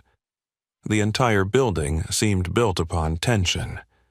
Courtroom 3 occupied the second floor. By 9:30, nearly every seat had filled. Several local reporters sat quietly in the back. Charleston's legal community had already begun discussing the unusual divorce between Vanessa Cole and her quiet husband. Rumors spread quickly among wealthy circles. Most believed Vanessa would walk away with nearly everything. Dorian's silence had convinced many people that he possessed little evidence. That assumption suited him perfectly. Judge Eleanor Brooks entered promptly at 10. The courtroom rose. She carried nearly 30 years of judicial experience and a reputation for demanding precision from every attorney appearing before her. Everyone sat. Vanessa entered beside her legal team. She wore a cream-colored suit and carried herself confidently. From across the courtroom, she looked composed, professional, prepared. Spencer Hale sat several rows behind her. Officially, he appeared only as legal counsel connected to financial matters. Nothing more. No one unfamiliar with the situation would suspect anything unusual. Dorian never looked directly at either of them. Instead, he organized documents inside his portfolio. Every page numbered. Every exhibit labeled. Every receipt indexed. The narrator lingered beside his quiet concentration. He no longer cared about appearances, only sequence, only proof. Vanessa's attorney stood first, confident, experienced. He approached the bench carrying a thick binder. "Your Honor, this marriage has suffered years of financial irresponsibility." He walked slowly before the jury box, although no jury sat in family court. "The petitioner seeks equitable protection after discovering hidden assets, unstable financial conduct, and a pattern of secrecy." He turned toward Dorian. "My client sacrificed years supporting this marriage, while Mr. Cole concealed substantial financial information." Vanessa lowered her eyes at exactly the right moment. Several spectators exchanged sympathetic glances. The attorney continued. "My client requests division of marital property consistent with state law. The presentation lasted nearly 40 minutes. Charts appeared, tax summaries, property valuations, bank balances. Everything carefully arranged to portray Dorian as secretive and reckless. Judge Brooks listened quietly without interruption. Then she looked toward Daniel Harper. Counsel. Daniel stood slowly. Unlike Vanessa's attorney, he carried only one folder. No dramatic gestures. No emotional language. He walked calmly toward the lectern. Your Honor, my client agrees that transparency matters. He paused. Which is precisely why we are here. The courtroom became noticeably quieter. Daniel opened the folder. The petitioner alleges hidden assets. He placed one document before the judge. We agree assets were hidden. Another document followed, but not by Mr. Cole. Then another, and not without planning. Vanessa's attorney shifted uneasily. Daniel continued. I request permission to introduce certified banking records from Atlantic Harbor Bank. Granted. The clerk accepted the evidence. Large monitors inside the courtroom displayed scanned copies. Wire transfers appeared one after another. 3 million, 5 million, 4.2 million. Millions flowing through Magnolia Asset Holdings, Blue Pine Consulting, Seaside Investment Group. Judge Brooks studied every page carefully.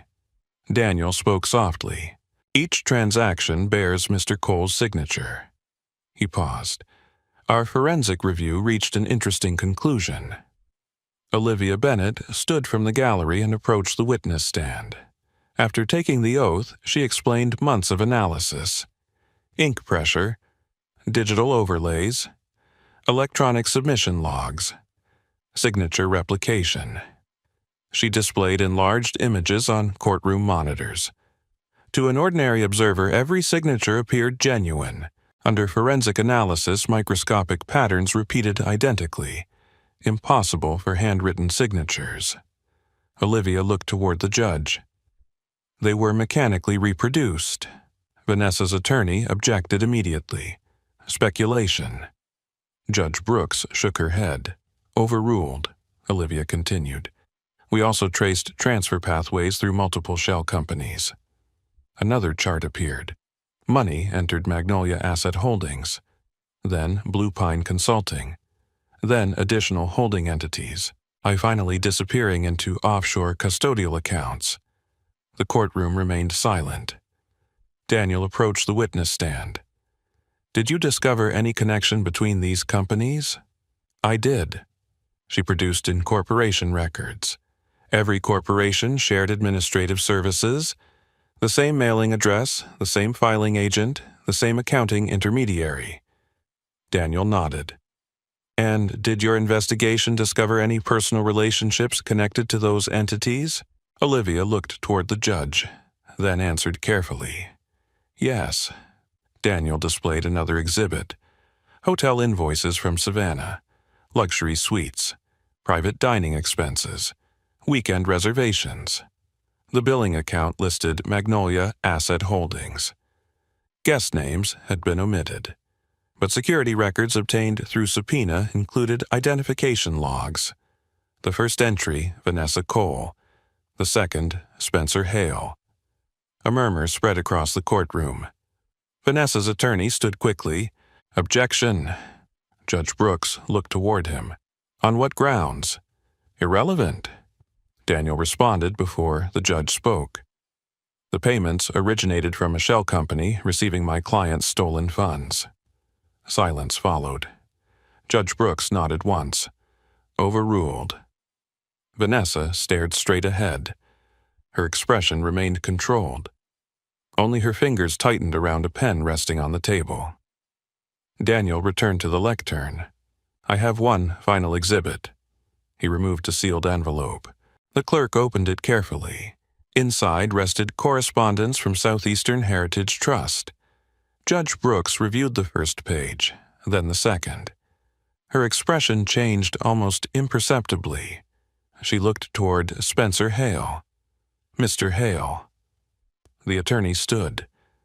Judge Brooks adjusted her glasses. Did your firm contact the Cole Legacy Reserve Trust approximately 7 weeks before these transfers occurred? For the first time that morning, Spencer hesitated. Only briefly, but everyone in the courtroom noticed. His answer came slowly. Yes. Judge Brooks asked another question. "Were you authorized to seek information regarding that trust?" The courtroom became completely silent. Outside, church bells rang somewhere across downtown Charleston. Inside, dozens of people waited for Spencer Hale's answer. And for the first time since this entire conspiracy began, the man who believed he controlled the game no longer looked completely certain. The news reached Charleston before sunset. Not through television, not through newspapers, but through whispered conversations inside law offices, country clubs, and downtown restaurants where the city's professional class gathered every evening. Something unusual had happened inside Courtroom 3. Judge Eleanor Brooks had asked Spencer Hale a question he could not answer immediately. In Charleston's legal community, hesitation could be more dangerous than confession. By the following morning, the atmosphere inside Hale Legal Group had changed completely. Employees still arrived at 8. Receptionists still answered phones. Assistants still carried files between offices. From the outside, nothing appeared different. Inside, however, conversations stopped whenever Spencer walked past. Partners closed doors more often. Compliance officers requested archived billing records. The firm's managing committee scheduled an emergency meeting before lunch. No announcement explained why. None was necessary. The narrator remained beside Dorian Cole's quiet observations rather than anyone else's private thoughts. He did not celebrate. He understood that large institutions moved slowly. Truth arrived one document at a time. Early that morning, Daniel Harper called. "We received another production order." Dorian poured coffee into his old steel thermos. "For what?" "Electronic communications." "Emails and calendars." Dorian remained silent. Daniel continued. "The judge authorized preservation orders, meaning no one can legally destroy records now." The call ended. Dorian drove toward his maintenance job outside Mount Pleasant. The sound of power tools and air compressors filled the construction site while crews repaired aging ventilation systems inside a manufacturing warehouse. For 8 hours, he worked exactly as he always had, replacing filters, checking wiring, inspecting compressors. The workers beside him had no idea their quiet supervisor had spent the previous day exposing a multi-million-dollar fraud.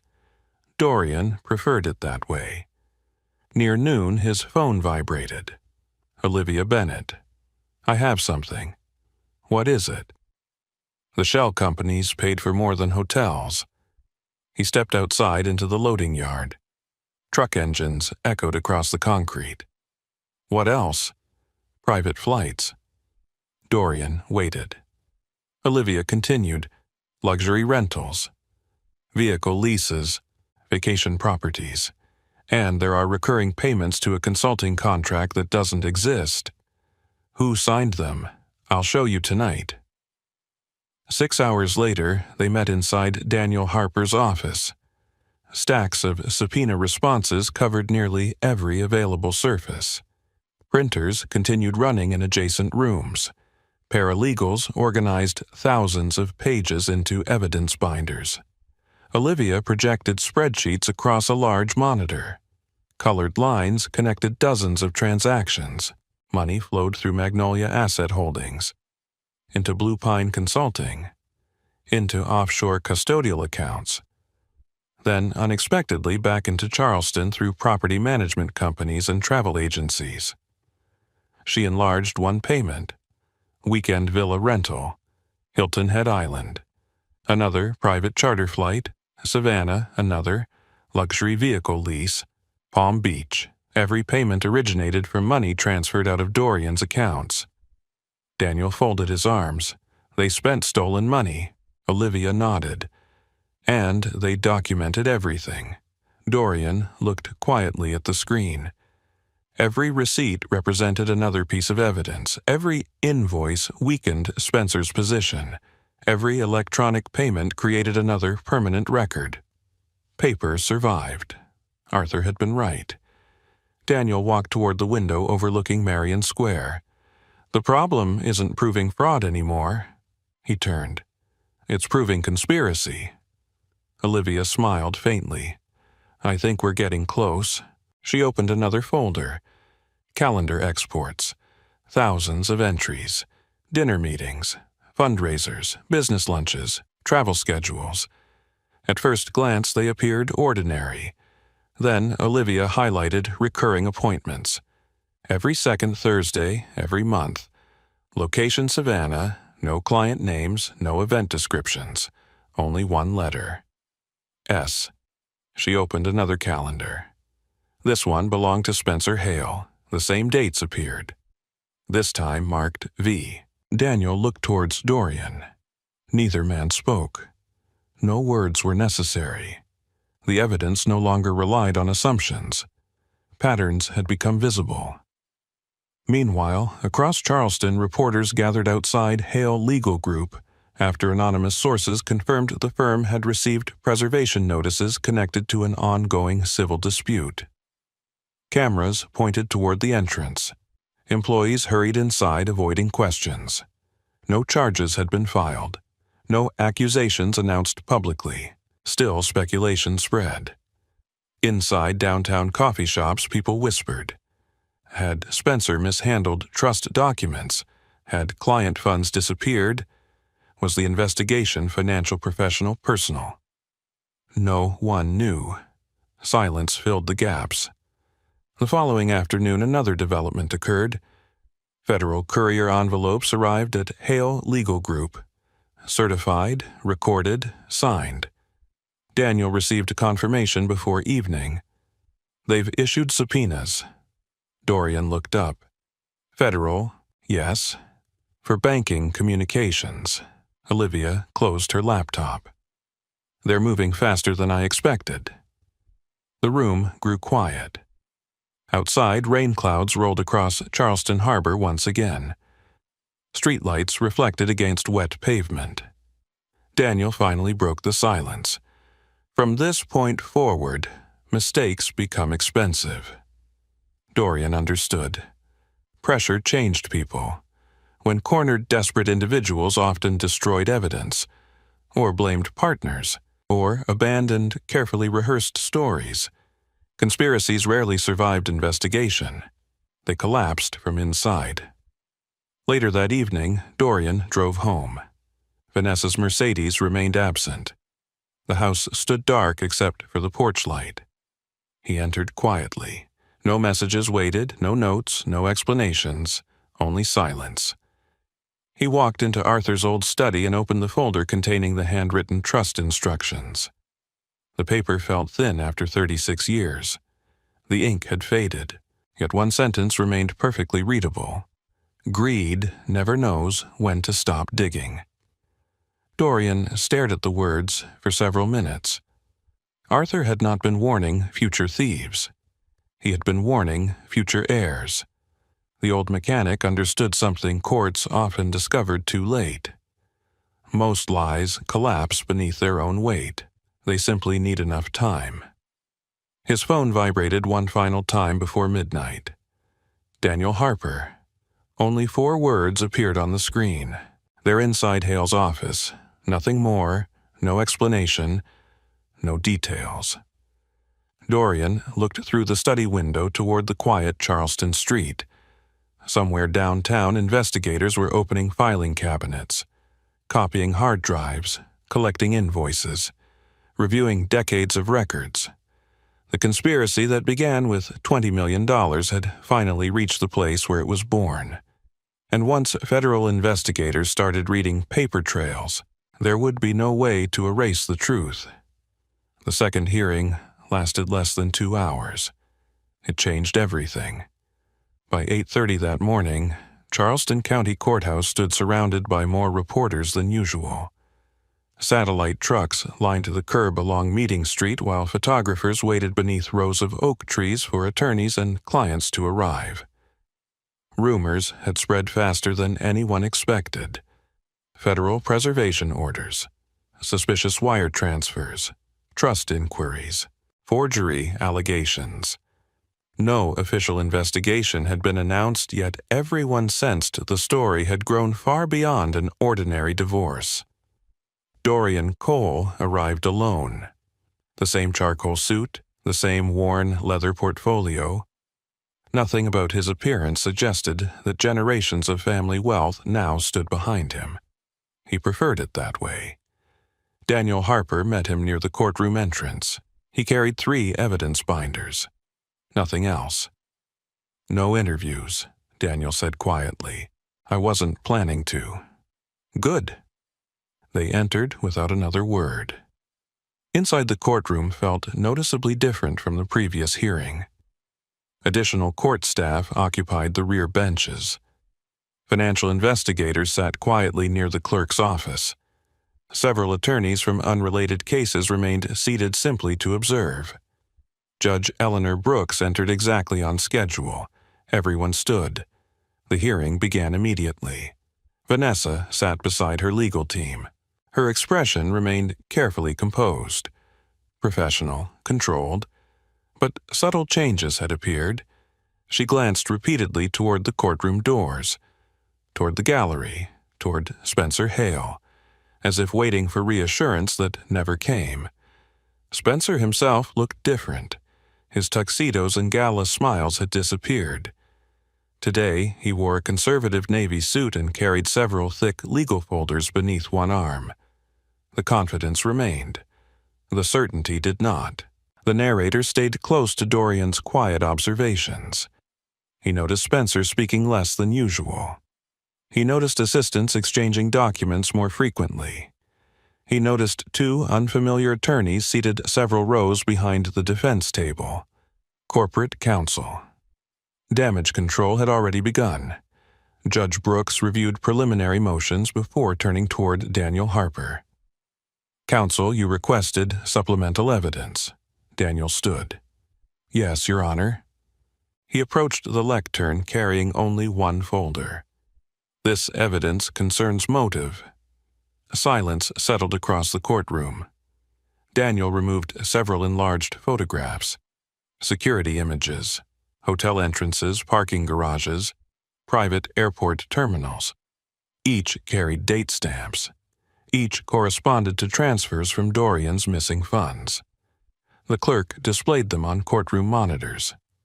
One photograph showed Vanessa entering a luxury hotel in Savannah. Another showed the Spencer arriving less than 20 minutes later. Neither image proved misconduct. Together, they established repeated contact. Daniel spoke calmly. "We also submit travel invoices paid through Magnolia Asset Holdings." Another exhibit appeared. Weekend reservations, private dining expenses, vehicle rentals, boat charters. Every payment originated from the same shell company, receiving money from Dorian's accounts. Vanessa's attorney objected. "Speculation." Judge Brooks shook her head. "Overruled." Daniel continued. "The defense argues these meetings concerned charitable fundraising." He paused. "Our forensic review reached another conclusion." Olivia Bennett approached the witness stand once again. This time, she carried only a single envelope. After taking the oath, she removed several printed email headers. No message bodies remained. Only metadata preserved by Internet service providers. Sender, recipient, timestamps, attachment sizes. Nothing more. Yet the pattern proved remarkable. More than 80 encrypted file transfers had occurred between Vanessa and Spencer during the previous 18 months. Almost every transfer preceded a major movement of money. Olivia pointed toward the timeline displayed across the courtroom monitors. Blue lines represented communications. Red lines represented financial transfers. The colors overlapped repeatedly. The pattern became impossible to ignore. Judge Brooks studied the display quietly. Vanessa lowered her eyes. Daniel spoke again. "Coincidences occur." He pointed toward the screen. 82 coincidences deserve closer examination. The courtroom remained silent. Outside, church bells echoed faintly through downtown Charleston. Inside, every observer understood the direction of the case had shifted. Then Daniel introduced something unexpected: Arthur Cole's handwritten letter. The original, preserved by Southeastern Heritage Trust since 1998. The judge accepted the sealed evidence. She read silently for nearly a minute. No one spoke. The paper trembled only slightly as she turned it over. Finally, she looked toward Spencer Hale. "Counselor." He stood. Judge Brooks removed her reading glasses. This document warned specifically against marital attempts to obtain trust access. Spencer remained silent. The judge continued. "Your firm requested access despite explicit restrictions." Another pause. "Can you explain that decision?" For several seconds, the courtroom heard only the soft hum of the air conditioning. Spencer finally answered. "My client requested legal representation." Judge Brooks nodded. "So, you acted without knowledge of trust restrictions." "I relied upon available information." Daniel Harper stood immediately. "Permission to impeach." "Granted." Daniel walked toward the witness stand carrying another folder. Inside rested certified correspondence from Southeastern Heritage Trust. The first rejection letter. The second rejection letter. The third warning. Each informed Hale Legal Group that Vanessa possessed no legal standing whatsoever. Each carried receipt confirmations. Each had been signed by Spencer's office. Daniel placed them before the judge. No one spoke. The silence itself became evidence. Several reporters exchanged quick glances while taking notes. Court staff avoided eye contact. Even Vanessa's attorney appeared visibly uncomfortable. Judge Brooks looked toward Spencer once more. "Were these notices received by your office?" Another hesitation. Then quietly, "Yes." "Were they ignored?" No answer came. Judge Brooks recorded something in her notes. The scratching of her pen echoed across the courtroom. Daniel returned to counsel table. He had no further questions. The hearing paused briefly while clerks organized exhibits. During the recess, Dorian remained seated. He neither looked toward Vanessa nor Spencer. He simply watched sunlight filter through the tall courthouse windows. Arthur's words returned quietly. "Paper survives. Every receipt, every transfer, every calendar entry, every preservation notice, every rejected trust request. Nothing had disappeared. Only waited." When proceedings resumed, Judge Brooks spoke carefully. "The court finds sufficient evidence to continue expanded financial discovery." She looked directly toward both legal teams.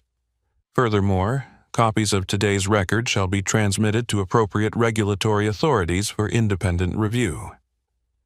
No one reacted outwardly. Still, everyone understood the meaning. The divorce case had become something much larger.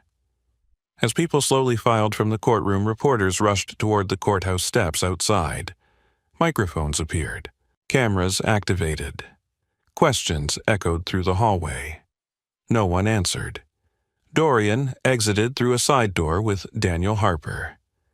The afternoon sun warmed the old brick sidewalks of Charleston. Traffic moved normally.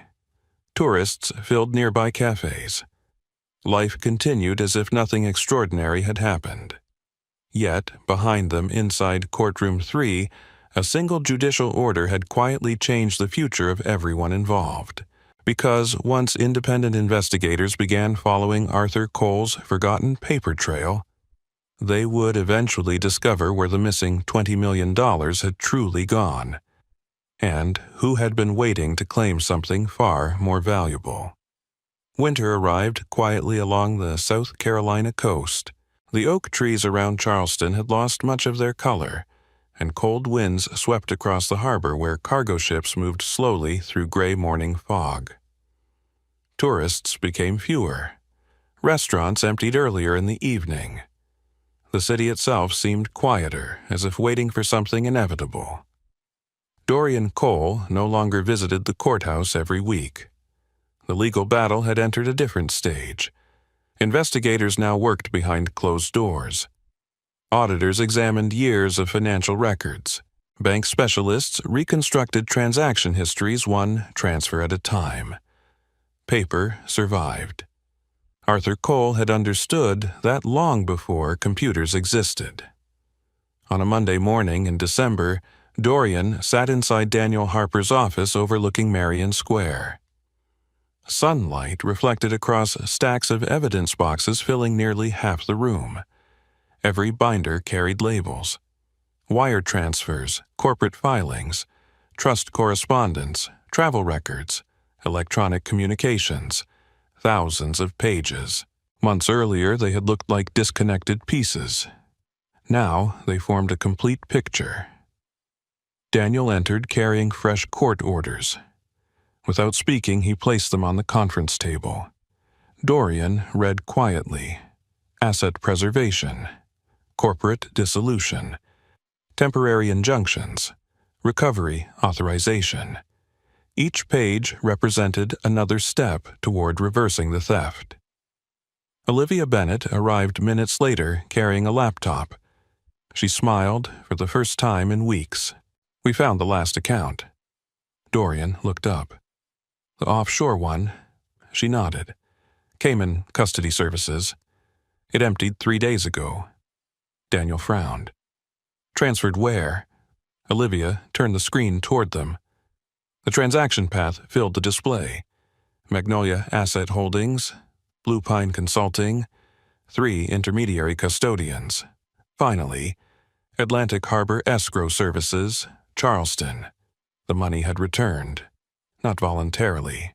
Under emergency court order, $20 million had traveled halfway around the financial world, only to arrive almost exactly where it started.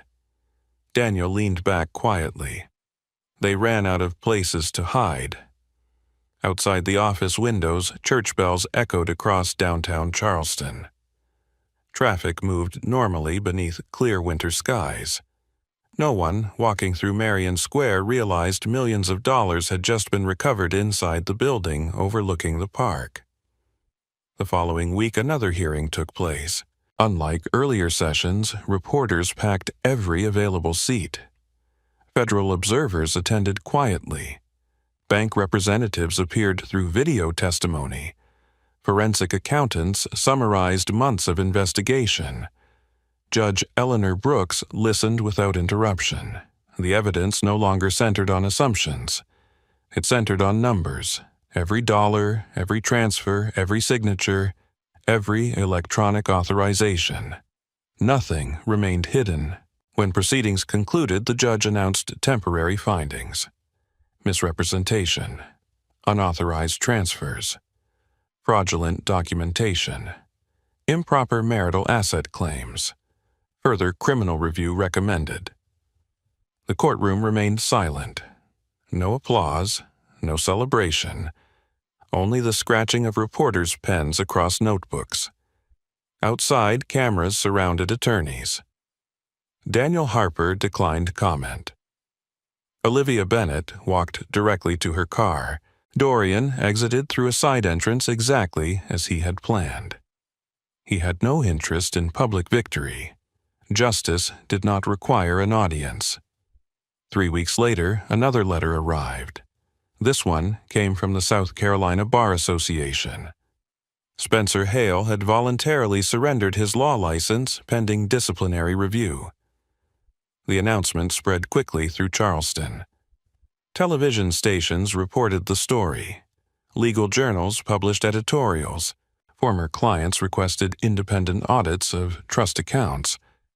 The reputation Spencer spent decades building collapsed in less than a month. Dorian watched none of it. Instead, he drove north toward Beaufort County. The old workshop Arthur Cole had owned sat quietly beneath towering pine trees several miles outside town. The building looked abandoned. Peeling paint, rusting roof, broken windows.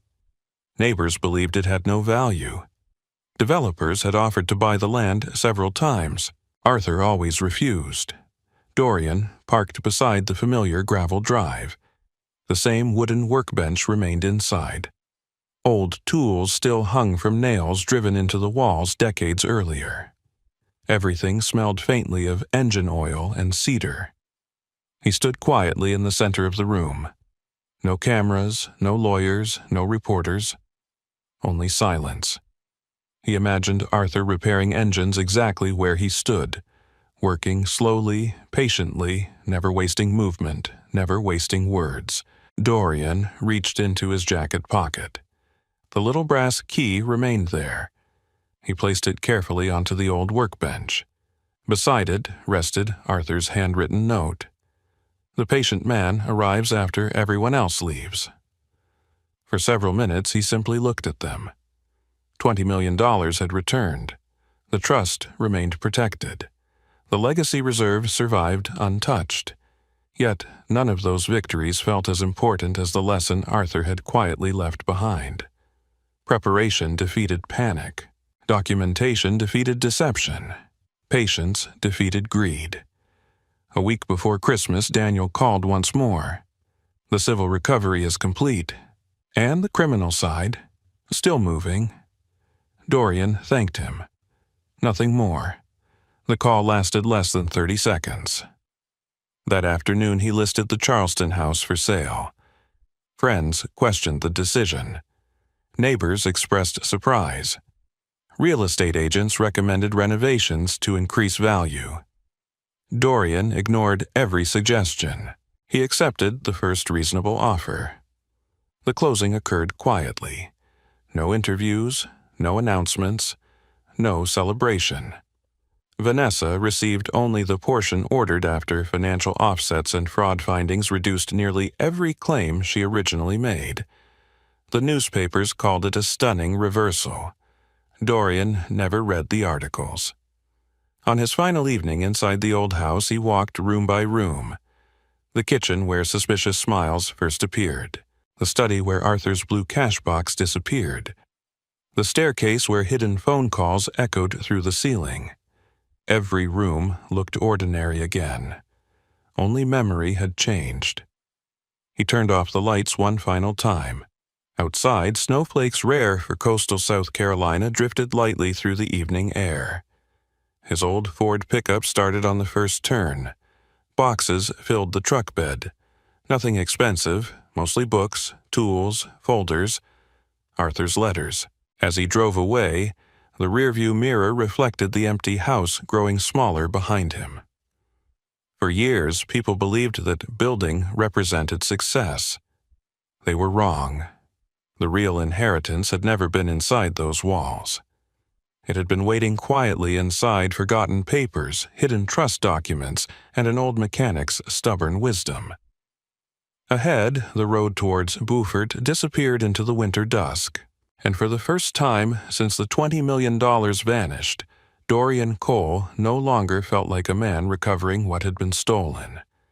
He felt like a grandson finally understanding what had truly been left behind. Spring returned to South Carolina almost unnoticed. The marsh grass outside Beaufort turned green again.